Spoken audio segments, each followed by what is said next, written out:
What's going on? This is our first lecture for Unit 3. So this is an introduction to this unit. The unit's about sensation and perception. I know we talked a little about it in class today, but we're going to go into a little more detail and have you actually take notes on thresholds and signal detection theory. Okay, so a little review, and we talked about this in class, but Unit 1 was all about how psychology is a science. We talked about how psychologists do research. Unit 2 was about how everything physical impacts our psychology. Everything psychological has a biological explanation.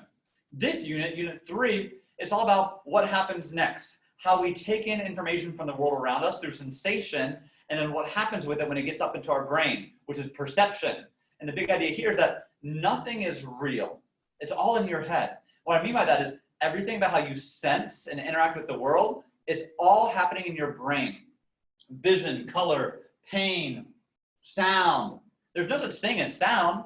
It's just the air vibrating around you and those vibrations getting translated into something meaningful in your mind. Sensation is you collecting information from the world around you, and perception is what your brain does with that information. Okay, so let me give you an example, and you saw these in class, right?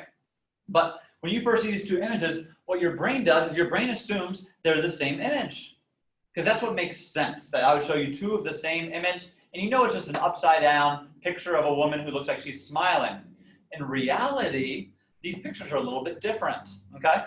Oh, that one on the left is terrifying, right? But your brain, this doesn't make sense, so your brain can sometimes alter the way you see things so that it makes sense in your mind. Same thing with Mona Lisa, your brain automatically flips it so that it makes sense, not like this ugly thing here on the right, okay?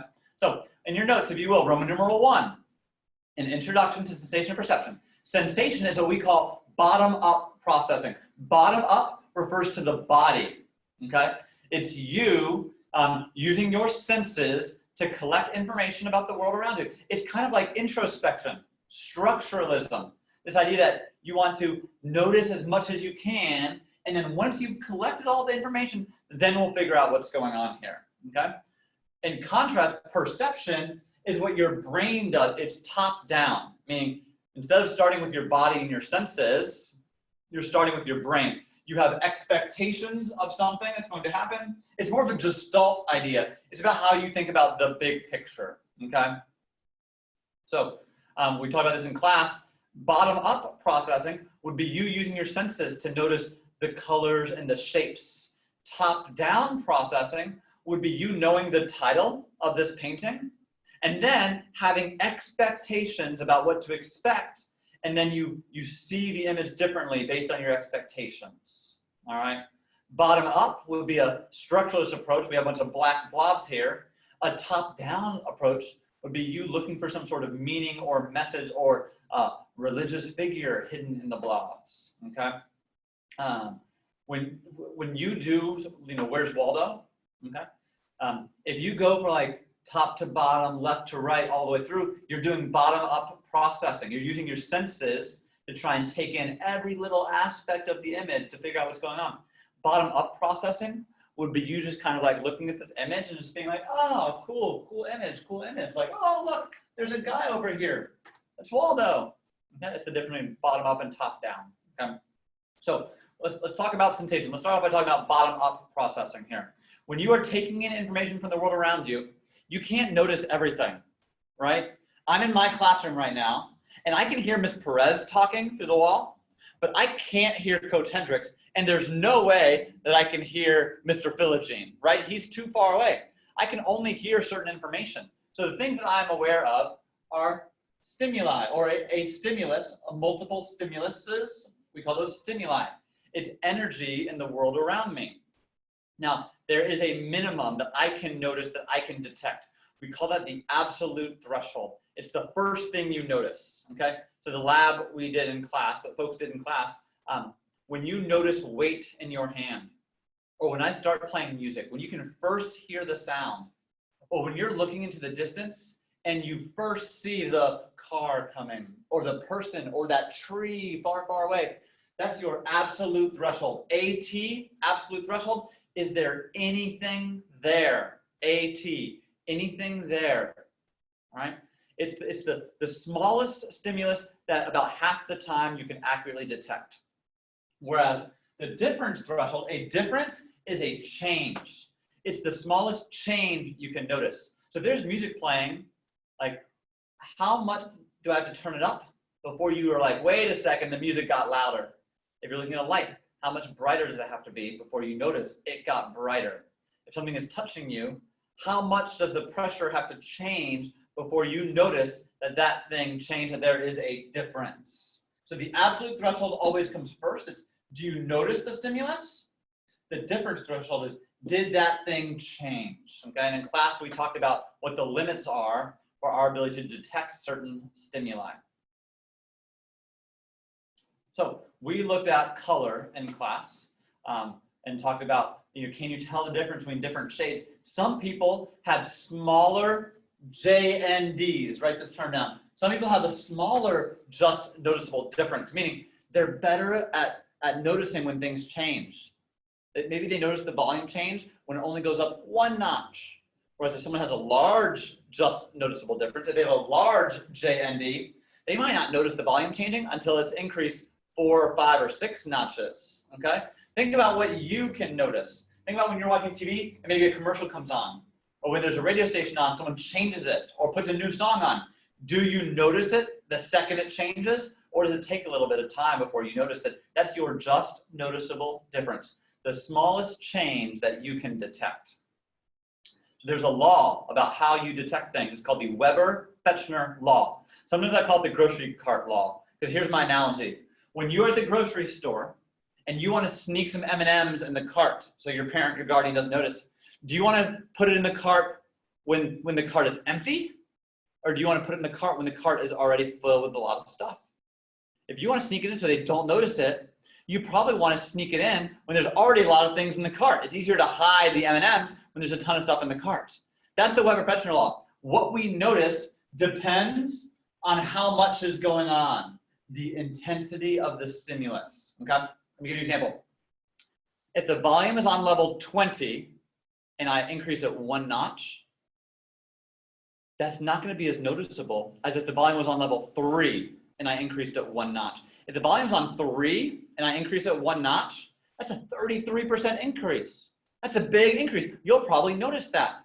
If the volume's on 20 and I increase it 1 notch, it's only a 5% increase. You might not notice it. So what you notice in an individual's J&D is proportional. It's based on a percentage of what's already there. So in the lab we did, when there's a ton of stuff in your hand, and like, I'm assuming we're doing the lab. I'm recording this Friday, so I'm hoping in our Monday, Tuesday class, we actually do the lab. So if not, just ignore me. But I'm assuming that if you have a ton of weight in your hand and I add a tiny slip of paper to that pile, you won't notice that as much as if your hands were empty, okay? That's the Weber-Fechner law. Put a star by this. It's about how we distinguish stimuli and how we distinguish changes in particular. Now, we're really good at noticing changes, but we only care about important changes. So there's 2 scenarios where we just kind of stop paying attention to things in our environment, okay? Sensory adaptation is when our brain, it gets used to something that is constant. And I want you to circle this word constant, unchanging. 2 examples. If there's a fan that is constantly making noise, at first you might notice it and it might bother you, but after a couple minutes or hours, eventually your brain tunes it out, your brain starts to ignore it. Your neurons are no longer responding to that fan because it's not important. Here's another example. Have you ever jumped into a swimming pool or jumped into the ocean and at first it felt really cold and your skin receptors freaked out, but after a minute or 2 or 10 or 20, it didn't feel that bad anymore. When your buddy said, hey, how's the water? You're like, it's not bad at all. Jump on in. You get used to it. That's sensory adaptation. You adapt to these constant stimuli. Now there's something else you get used to. A habit, meaning something that occurs occasionally. I want you to imagine that you live near the train tracks. Some of you might. You can hear the train going by, I don't know, 6 times a day. The first time you were ever in Sugar Hill and heard the train go by, it probably startled you. You were probably surprised. You noticed it. But after it's happened for 10 years, 6 times a day, it doesn't bother you as much anymore. It's become a habit. Habituation is when you get used to a stimulus, you don't react and respond as much to this occasional thing. This is you getting used to a constant thing. This is you getting used to an occasional thing, okay? So check for understanding. I want you to go ahead and see if you can do these. I have 6 scenarios here and 6 concepts. Go ahead and pause this and see if you can match the 6 with the 6, and we'll go over this in class Wednesday, Thursday. Welcome back. The last thing I think for today's notes, signal detection theory. It's what do we notice? The big idea here is that at different points in your life, you notice things differently. This fuzzy picture down here is a car driving down a road on a foggy day. Okay? What you notice depends on what's going on around you. It's harder to see a stop sign in the fog. It's harder to see another car in the rain when your lights aren't on. Okay? When are you going to be more afraid? Walking through George Pierce Park on a Saturday afternoon, or walking through the mountains where you know there's recently been signs of bears? When are you going to be more skittish? When are you going to freak out more about sounds? Is it in George Pierce Park? Or is it on the trail where you've heard about bears recently? Signal detection theory states that our thresholds change what we notice. There's 3 things going on here. There's the actual stimulus, maybe it's a bear. There's the background noise. It could be actual verbal audio noise, or noise here. It could mean things that you're looking at, other animals running around, the trees, the sights, that kind of stuff. The third thing that impacts what you notice is how you're feeling. All right, for my driving example, right, if we're talking about a stop sign, that would be the stimulus, literally a signal. The noise might be your friends talking to you, the radio on, the podcast you're listening to, the stuff that you're driving by. And your internal state could be, did you just get good news, bad news? Are you sleepy and tired?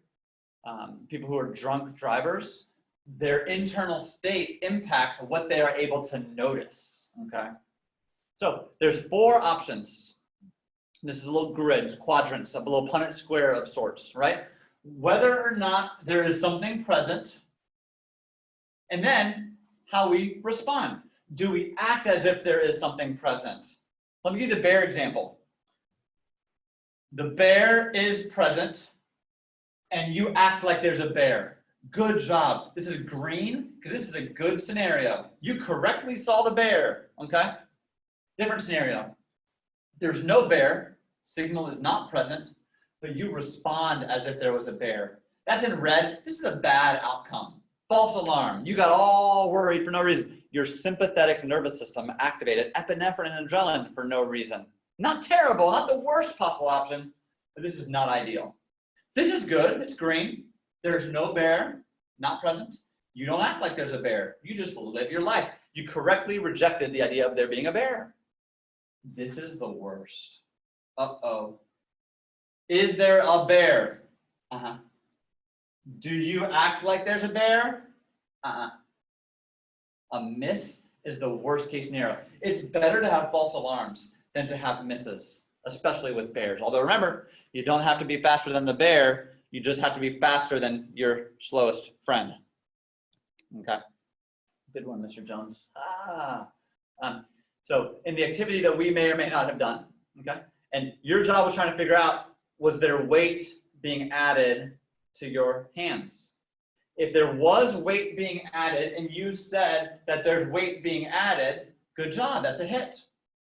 If nothing got added and you thought it was, false alarm. If nothing was added and you knew that, correct rejection, good job. This is bad. If I was able to get something, add some weight to your hands without you noticing it, that is a miss. It's the worst possible option, okay? You can detect things differently. You're really good at detecting your name in a crowd, right? Lots of other conversations going on, but if someone on the outside of the room says your name, you're gonna notice that because signal detection theory says we notice the things that are most important to us. That's called the cocktail party effect, by the way. If you don't mind writing that down, cocktail party effect. It's you hearing your name above all other stimuli, above all other conversations and names. This is the last thing for us, I believe. Yep, just a little check for understanding for you. There are 4 scenarios here. Some of them I just kind of talked about, and then 4 options for you. Which of these 4 is the most problematic? I'm here after school on Friday, and the lights just went out. So that is a sign that we'll wrap up here. We'll do these in class. Thanks, y'all.